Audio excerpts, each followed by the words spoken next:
E aí galera, bom dia. Estamos começando mais uma aula de redação. O assunto da aula de hoje é a resenha crítica. Então vamos começando aqui, como sempre, conceituando o que é uma resenha crítica. Temos aqui 3 tópicos explicativos. Primeiro, a resenha pode ser definida como um tipo de texto com a finalidade de analisar um objeto e escrever sobre ele. Esse objeto pode ser um artigo publicado online ou em revistas acadêmicas, livros, reportagens, filmes, entre outros.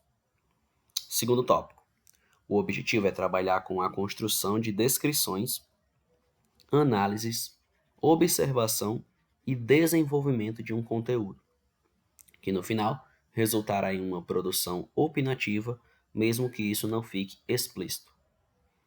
E o terceiro e último tópico diz que é importante destacar que na produção desse conteúdo é preciso fazer uma análise crítica sobre o documento solicitado, sem deixar de mencionar os aspectos positivos e negativos. Então, a resenha crítica não é como um resumo, que você simplesmente fala sobre os principais pontos de uma história. Na resenha crítica você tem que mostrar aspectos positivos, negativos, fazer realmente uma análise mais detalhada. Características de uma resenha crítica. Então, isso aqui é importante, para na hora da nossa atividade, vocês saberem como proceder. Vocês têm que colocar um título, o título ele é obrigatório e deve ser diferente do título oficial da obra resenhada. Professor, não entendi. Vamos dizer que você vai fazer a resenha sobre um filme, certo? E o filme se chama... deixa eu pensar em um filme aqui. Harry Potter e o Prisioneiro de Azkaban. Então o título da sua resenha não pode ser esse mesmo título do filme que você está resenhando, tá bom? O segundo tópico é a impessoalidade, certo? Você vai fazer aqui uma análise técnica, tá bom? O que é positivo, o que é negativo no filme, sem levar nada para o lado pessoal. Imparcialidade. Ser imparcial significa deixar as emoções de lado e escrever sem tomar partido, isto é, sem deixar que motivos pessoais contaminem a escrita. Como eu disse, a análise da obra tem que ser análise técnica. Cientificidade. Sistemática, apresentar um sistema de ideias ordenadas de maneira lógica e verificável, afirmações que podem ser comprovadas através da observação. Exatamente. Então, você vai pegar aspectos da história para comprovar o que você está falando. Objetividade. Na resenha deve constar aquilo que for estritamente essencial, respeitando a característica principal do gênero, que é a brevidade. Então você tem que ir direto ao assunto. Estrutura de uma resenha crítica. Então vamos lá. Primeira parte da resenha é a introdução. Aqui, identifica o título da obra e o nome do autor, certo? Ou seja, você tem que deixar claro, o que você está resenhando, quem é o criador daquela obra. Em seguida, faça uma breve apresentação sobre a história e contextualize o assunto. Com as informações mais importantes em mãos, você vai agora discorrer sobre elas. A introdução serve para fazer com que o leitor se localize, ou seja, é importante explicar todos os pontos relevantes da obra que está sendo resenhada. Aqui, tente não deixar o conteúdo muito complicado. Apenas introduza o leitor e faça com que ele se familiarize com o texto lido por você. Desenvolvimento é o momento que você vai discorrer, por exemplo, sobre ligações entre a obra resenhada e outros textos, teorias, autores. O desenvolvimento de uma resenha é a análise crítica da obra. Geralmente esse trabalho é feito colocando outros autores para dialogar por meio de menções bibliográficas concisas. Você não deve apenas emitir a sua opinião, mas sim apresentar um bom embasamento teórico. Argumentar não significa usar termos como gostei ou não gostei. Na hora de escrever, o desenvolvimento dê preferência ao uso de verbos no presente do indicativo. Boas recomendações para esse tipo de trabalho são, por exemplo, mencionar, ressaltar, salientar, destacar. Podemos destacar a, a apresentação do personagem tal, né? ele consegue desenvolver bem o seu papel, entendeu? Expressões como ressaltar, salientar, destacar, considerar, citar, anunciar, afirmar, esclarecer, explicar, expor, discordar, verbos do tipo você vai usar. E, por fim, lógico, né, a conclusão. Após a apreciação do livro, ou do filme, do artigo, né, preocupe-se em falar sobre as contribuições e importância da obra. O parágrafo final, que consiste na conclusão, deve ser elaborado com base nos argumentos expostos anteriormente. Verifique se o autor atingiu os objetivos propostos e dê sugestões sobre futuras pesquisas na área. Questionamentos de uma resenha crítica, que é muito importante também na hora da gente resolver nossa atividade. Qual é o assunto que está sendo abordado no livro? Né? No nosso caso, no nosso trabalho é sobre um filme. Né? Como é o assunto? Como o assunto é abordado no filme? Qual é a fundamentação do autor? No caso, né, do diretor do filme. Algo diferencia essa obra de outras? Qual o objetivo do autor com essa obra? Qual o público que o autor deseja atingir? Né, um filme voltado mais para adolescentes ou para crianças. Você conseguiu compreender o tema? Quando você assistiu, no caso que a leitura foi feita de forma agradável, ou você assistiu o filme de forma agradável, o filme ele foi cansativo, ele foi chato. As ilustrações complementaram o conteúdo do texto. Você acredita que o leitor achará o livro ou o filme útil?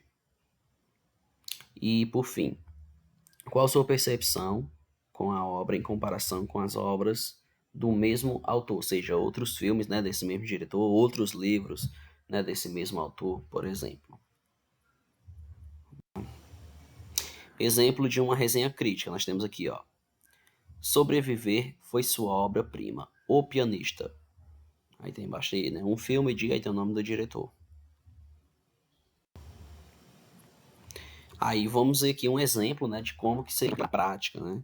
Ó, baseado em fatos reais, O Pianista, filme escrito e dirigido pelo cineasta Roman Polanski, narra a história de um pianista polonês, judeu, que, contando com a sorte, por meio de uma série de coincidências e com muita obstinação, consegue sobreviver ao massacre de seu povo pelos alemães, nos guetos e nas ruas de Varsóvia, durante a Segunda Guerra Mundial. Aí, ó. O que faz dessa película especial está na abordagem peculiar de situar a crueldade de determinadas cenas, momentos em que a condição de violência e humilhação a qual o povo judeu fora submetido retrata de forma tão direta e crua, tamanha crueldade filmada por Polanski, parece não estar em um contexto cinematográfico, como se não tivesse sido preparada. A cena é seca, surpreendente, naturalizada, sem propósito, conforme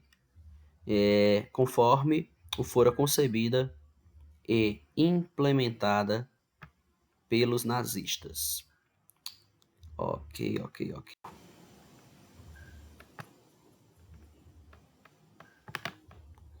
Vamos lá.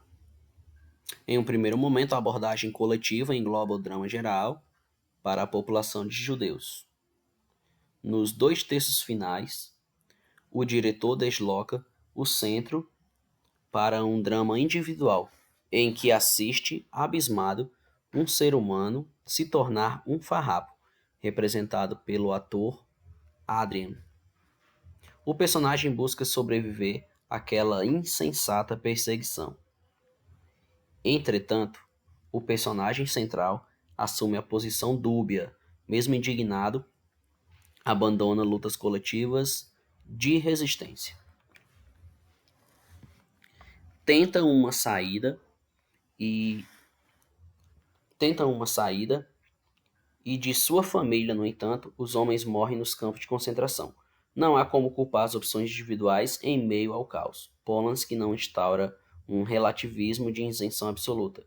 Deixa dúvidas sobre as possibilidades de julgar as opções subjetivas em meio a tamanho conflito social. Pronto, aqui a gente está vendo, né, trechos da análise, né, da resenha crítica que está sendo realizada, tá bom? Então não é simplesmente contar a história, é ficar atento aos detalhes, certo? Ao que essa obra. O conflito entre a arte e a guerra surge de forma esplêndida. O pianista utiliza sua notoriedade artística para estabelecer uma rede de solidariedades que o ajudaram enquanto foi possível. Há duas cenas centrais no que se refere ao papel da arte. O momento em que o ator protagonista toca imaginariamente um piano, já que deveria se manter em silêncio. A segunda, quando ao a segunda, quando ao tocar piano para o oficial alemão, como se sua arte estivesse no último recôndito de dignidade. A arte, em última instância, revela-se o baluarte da dignidade humana. Vamos aqui passando para o próximo tópico.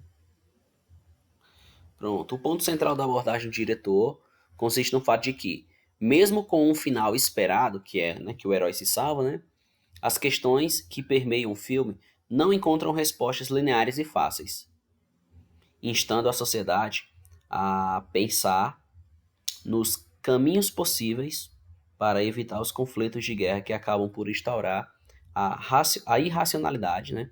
Tornar as pessoas não em humanos, mas em bichos em busca de sobrevivência. Aí. Enfim, o pianista aborda a coragem de reler feridas já tão remexidas, com originalidade profunda e veemência. Esse filme constitui um alerta e um épico de esperança para que a humanidade não se esqueça de que em uma guerra são pessoas comuns que perdem suas vidas, humanos inocentes, dos ardis de poderosos e seus projetos de controle mundial. Vamos aqui para o próximo tópico. Pronto, então assim a gente chega aqui à conclusão de que a resenha crítica é diferente do resumo, né? Enquanto o resumo eu simplesmente vou contar a história, né, os principais pontos da história, resumindo, claro, deixando os detalhes de lado. Na resenha crítica eu vou fazer uma análise técnica, né, indicando inclusive se eu indicaria ou não o filme, certo? Se vale a pena ou não, trazendo detalhes, tá bom? Trazendo aqui uma análise também sobre qual é o público que esse filme, que esse livro, né, ele quer alcançar. Então a resenha crítica ela é bem mais elaborada, né? Ela é bem mais detalhada do que um simples resumo, beleza? Então é isso aí, galera. Agora a gente vai, né, para a nossa atividade, certo? Que lá na atividade vai estar a orientação, tá bom? Do que deve ser feito, né? De como que deve ser feita aí a nossa resenha crítica, né? O que vocês vão precisar assistir. No caso da nossa resenha crítica é sobre um filme, tá bom? Mas lá no TD tem explicando, certo? Então, beleza. Até a próxima aula. Tchau, tchau.